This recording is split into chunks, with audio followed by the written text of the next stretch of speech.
Good morning students. Last time पे हम बात कर रहे थे विद्युत स्थितिज ऊर्जा की बात कर रही थी। उसके बाद जो आपके पाँचवें और छठे चैप्टर के जो न्यूमेरिकल थे ना, आप बताए गए थे कि प्रॉब्लम है, उसकी वीडियो बना दी थी मैंने और वो गलती से पाँचवें छठे चैप्टर में ही चली गई है वीडियो। तो वहाँ पाँचवें और छठे चैप्टर में आप देखें, ठीक है ना। वीडियो जो 9 लेक्चर तो इसके आ चुके थे, तीसरी और चौथी वीडियो के, और पाँचवा छठा चैप्टर की एक वीडियो पाँचवें छठे में मिलेगी आपको, ठीक है ना। आज हम बात करेंगे विद्युत द्विध्रुवी को घुमाने में किया गया कार्य। तो इधर देखना टॉपिक, विद्युत क्षेत्र में विद्युत द्विध्रुव को घुमाने में किया गया कार्य। विद्युत द्विध्रुव को घुमाने में किया गया कार्य, घुमाने में किया गया कार्य। किया गया कार्य निकालना है, विद्युत द्विध्रुव को घुमाने में किया गया कार्य। कैसे निकलेगा किया गया कार्य? पहले मैं इसको θ1 से θ2 कोण तक घुमाने में किया गया अल्प कार्य निकालूंगा, dθ कोण से। पहले मैं इसको dθ कोण से घुमाने में अल्प कार्य निकालूंगा, फिर इसको मैं θ1 से θ2 तक घुमाने में किया गया कुल कार्य निकालूंगा, ठीक है ना। पहले तो मैं इसको द्विध्रुव को अल्प कोण से घुमाने में कार्य निकालूंगा और फिर मैं पूरा कार्य निकाल लूंगा θ1 कोण से θ2 कोण तक। एक डायग्राम में बना रहा हूं, ये विद्युत क्षेत्र है, एक समान विद्युत क्षेत्र, कोई दिक्कत थोड़ी है इसमें। एक समान विद्युत क्षेत्र में पहले विद्युत द्विध्रुव ऐसे था, ये θ1 कोण पर है, फिर इसको θ1 कोण से लेकर अब ये ऐसे हो गया θ2 कोण तक।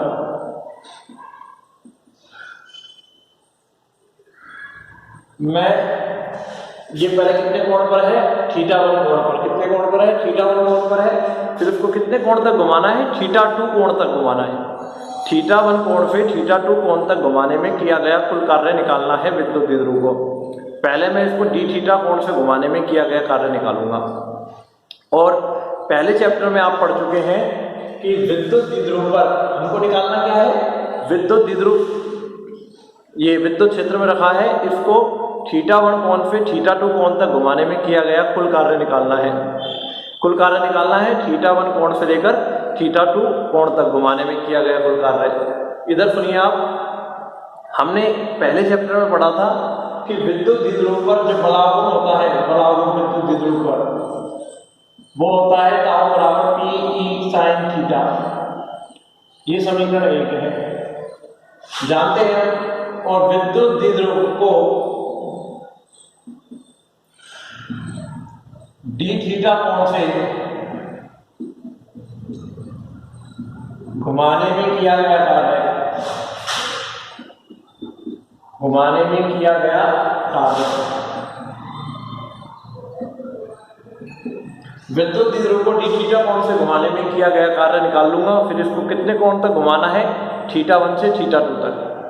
किया गया कार्य dw, और dw बराबर होगा, कार्य होता है बल गुणा विस्थापन, लेकिन बल की जगह यहाँ पर क्या आएगा? बलागुण, क्योंकि घूम रहा है तो घूर्णन गति हो रही है। घूर्णन गति में बल की जगह कौन लेता है? बलागुण, बलागुण लिया। और विस्थापन कितना होगा? कोणीय विस्थापन। क्योंकि कार्य बराबर होता है बल गुणा विस्थापन, तो बल की जगह तो क्या आ गया? बल की जगह आ गया बलागुण, और विस्थापन की जगह आ गया कोणीय विस्थापन। बल की जगह बलागुण, विस्थापन की जगह कोणीय विस्थापन आ गया, ठीक है ना। dw बराबर आ गया टाउ dθ। किसी विद्युत द्विध्रुव को dθ कोण से घुमाने में किया गया कार्य dw बराबर, बल की जगह तो बलागुण आ गया, कार्य होता है बल गुणा विस्थापन, तो बल की जगह तो आ गया बलागुण, विस्थापन की जगह कोणीय विस्थापन। ऐसा क्यों हुआ? क्योंकि घूर्णन गति हो रही है। ये आ गई समीकरण 2, टाउ का मान समीकरण 2 से ध्यान रखते। तो dw बराबर आ गया Pe sin थीटा dθ, और हमको कितने कोण से घुमाना है? θ1 कोण से θ2 तक। विद्युत द्विध्रुव को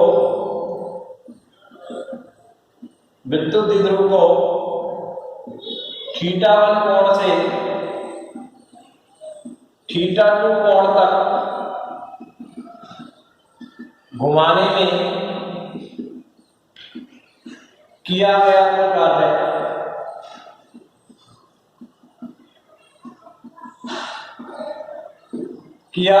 कार्य जो आएगा वो W बराबर हो जाएगा समाकलन dw और लिमिट लग जाएगी θ1 से θ2।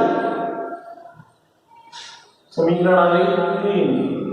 dw का मान अगर ये रख दिया P sin थीटा, ये समीकरण 3 डाल दो, इसको 4 डाल दो। समीकरण 4 में dw का मान समीकरण 3 से रख देंगे तो W बराबर आ जाएगा समाकलन θ1 से θ2 और ये आ जाएगा P sin theta d theta. समझदार जाएगा W बराबर P तो बाहर आ गया, समाकलन θ1 से θ2 sin theta d theta. sin theta का समाकलन minus cos theta, minus cos theta इसका समाकलन हो गया θ1 से θ2। W बराबर P माइनस को बाहर लेता हूँ, ये वाला पहले ऊपरी लिमिट लग जाएगी माइनस निचली लिमिट लग जाएगी और W बराबर ये माइनस अच्छा नहीं लग रहा, गुणा कर दो तो ये आ जाएगा P cos θ1 माइनस cos θ2। ये किया गया कार्य आ गया, कोई दिक्कत ही नहीं है। एक सेकंड में इसमें शाई भर देता हूँ। ये किया गया कार्य आ गया है,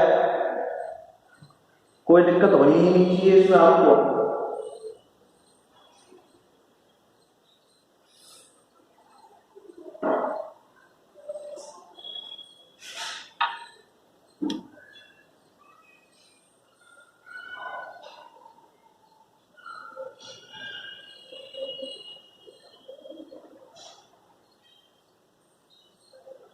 इसमें आपको कोई दिक्कत नहीं होनी चाहिए।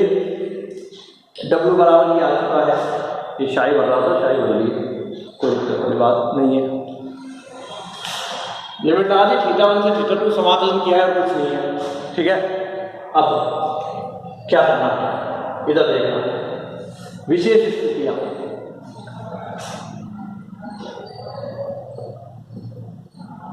विशेष स्थितियां देखनी है। पहली θ1 की वैल्यू मैंने मान ली थीटा है और θ2 बराबर 90 डिग्री।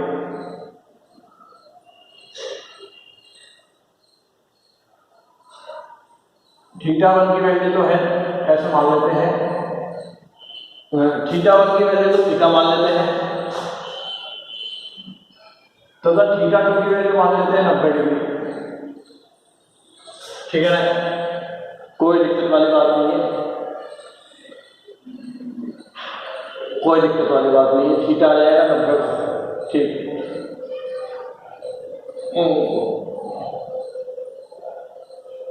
या ऐसे मान लेता हूं पहले θ1 की वैल्यू 0 डिग्री ले लो और θ2 की वैल्यू थीटा ले लो, बाद में ले लेंगे ये वाला केस, थीटा बाद में ले लेंगे ये वाला केस। θ1 की वैल्यू 0 डिग्री और θ2 की वैल्यू 0 से थीटा कोण तक घुमाना है। कितने कोण से? 0 कोण से थीटा कोण तक घुमाना है। क्योंकि W बराबर क्या है? P cos θ1 माइनस cos θ2 रखते भाई। W बराबर P cos 0 minus cos theta. cos 0 की वैल्यू 1 माइनस cos थीटा। इस केस में इतना आ जाएगा। दूसरी स्थिति θ1 बराबर है 0 डिग्री तथा θ2 बराबर है 90 डिग्री। 0 से 90 तक घुमाना है। क्योंकि W बराबर क्या होता है? P cos θ1 minus cos θ2। θ1 की वैल्यू आपको स्वयं को कर लेना चाहिए, cos 0 माइनस cos 90। W बराबर cos 0 की वैल्यू 1, cos 90 की वैल्यू 0, तो P आ गया, ठीक है। तीसरा केस है थीटा बराबर है 0 डिग्री θ1 और θ2 कितना है? 180। 0 से 180 तक घुमाया है। क्योंकि W बराबर होता है P cos θ1 minus cos θ2, direct मान रखो। W बराबर P cos 0 minus cos 180। cos 0 की वैल्यू 1, इसकी वैल्यू -1, तो 1 और -1 कितना हो गया? +1। तो W बराबर क्या हो गया? -2 2P। भाई स्थिति रख दी, पहले में θ1 की वैल्यू 0 डिग्री थी, θ2 की वैल्यू θ रखी, फिर θ1 बराबर 0 डिग्री पे θ2 बराबर 90 डिग्री तक घुमाया, फिर 0 डिग्री से 180 डिग्री तक घुमाया, तो ये आ गया। अब इसी का जैसा विद्युत द्विध्रुव को घुमाने में किया गया कार्य निकाल लिया ना। अब विद्युत द्विध्रुव की, ये टॉपिक खत्म हो गया। विद्युत द्विध्रुव की विद्युत स्थितिज ऊर्जा निकालनी है। विद्युत द्विध्रुव की किसकी निकालनी? विद्युत द्विध्रुव की विद्युत स्थितिज ऊर्जा निकालनी है। तो टॉपिक है, ये मिटा रहा हूं, विद्युत द्विध्रुव की विद्युत स्थितिज ऊर्जा डायग्राम की बिल्कुल होगा ऐसे, बस थोड़ा सा अंतर है। विद्युत द्विध्रुव की विद्युत स्थितिज ऊर्जा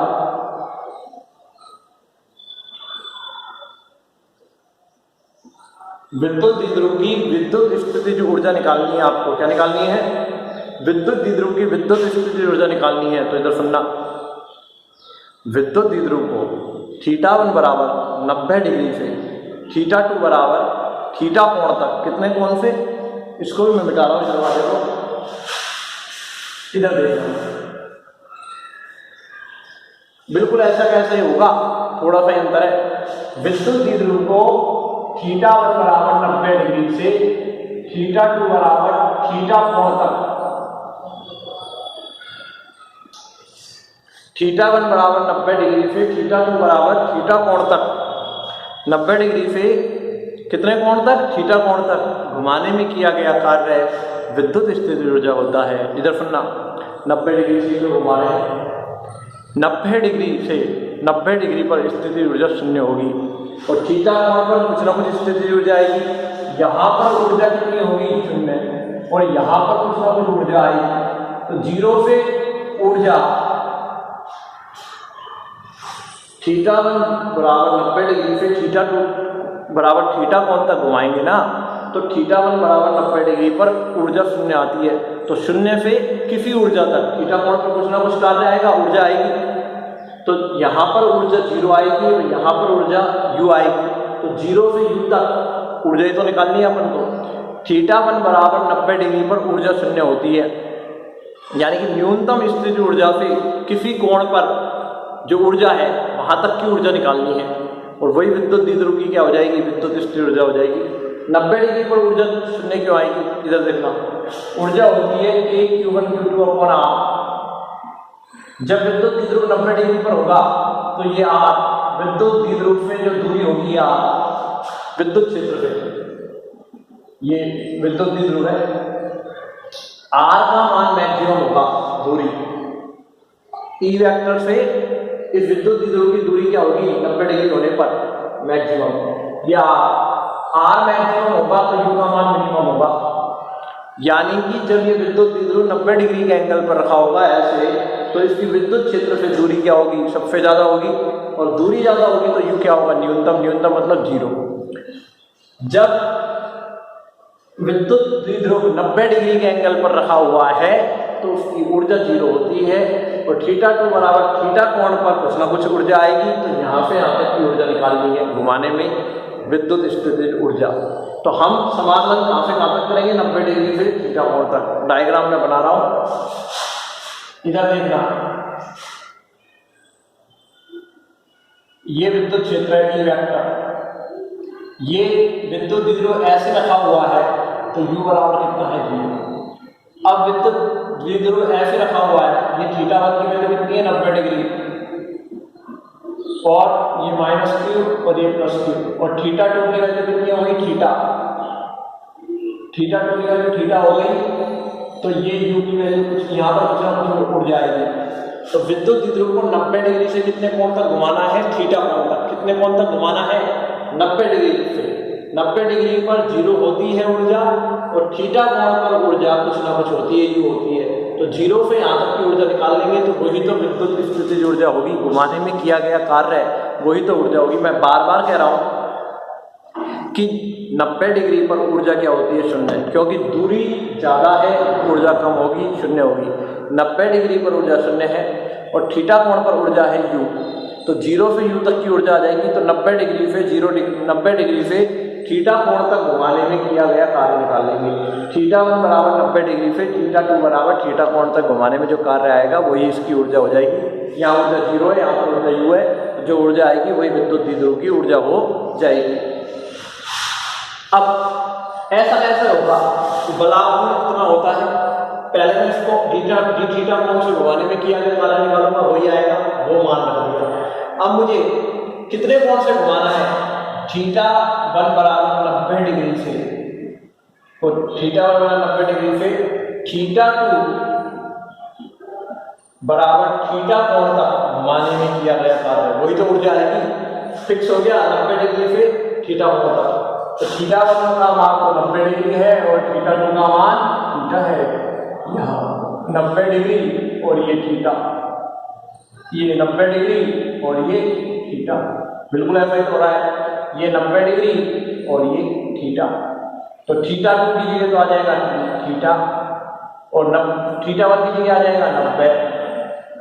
कॉस 90 की वैल्यू कितनी, 0, ये तो 0 हो गया, ये कितना आ जाएगा, W बराबर माइनस पी कॉस थीटा, और जो कार्य आएगा यही ऊर्जा में बदल जाएगा, कितना, माइनस पी कॉस थीटा।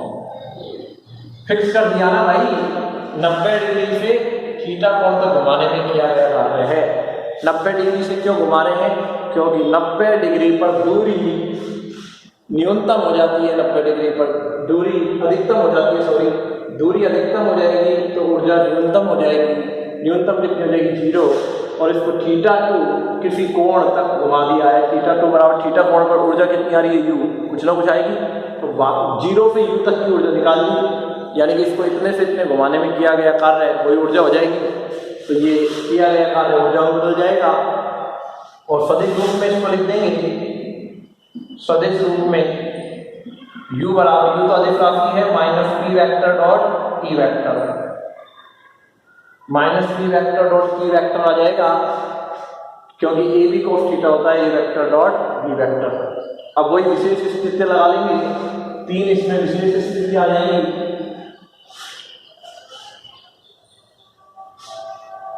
विशेष स्थिति आ जाएगी इसमें 3,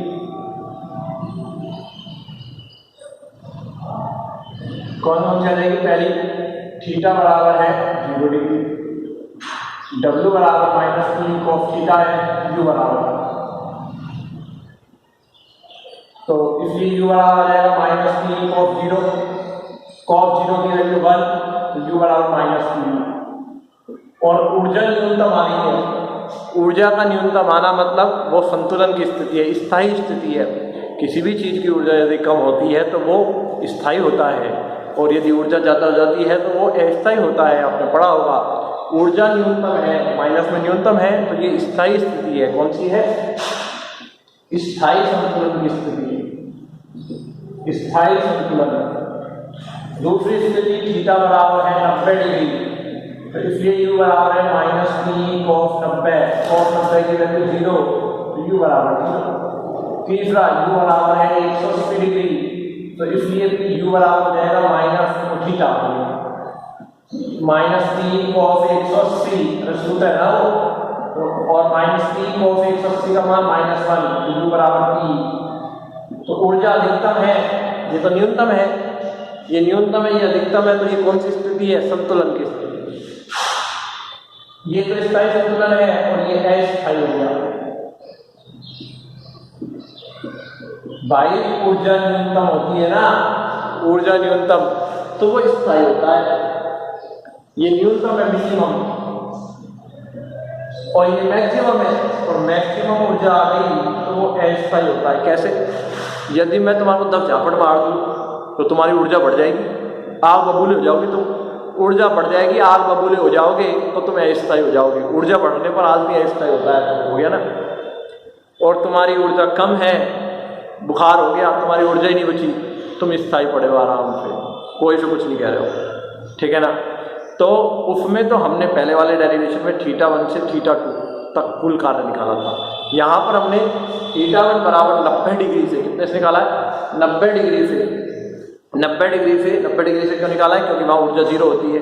और थीटा 2 बराबर थीटा कोण तक, थीटा कोण पर कितनी होती है, कोई ना कोई ऊर्जा होगी थीटा कोण पर, ठीक है ना। थीटा कोण पर कोई ना कोई ऊर्जा होगी और वो ऊर्जा हमने यहाँ पर निकाली है। तो 0 डिग्री पे वो 90 डिग्री पे θ2 बराबर थीटा कोण तक जो ऊर्जा आई थी 0 पे u तक, वो ऊर्जा हमने निकाल ली है और विशेष स्थिति देख ली है। तो आज के लिए इतना काफ़ी है और ये हमारा लगभग 3rd चैप्टर खत्म हो गया है। अब 4th चैप्टर जो इसका पार्ट है धारिता, वो हम चालू करेंगे, ठीक है ना। धन्यवाद।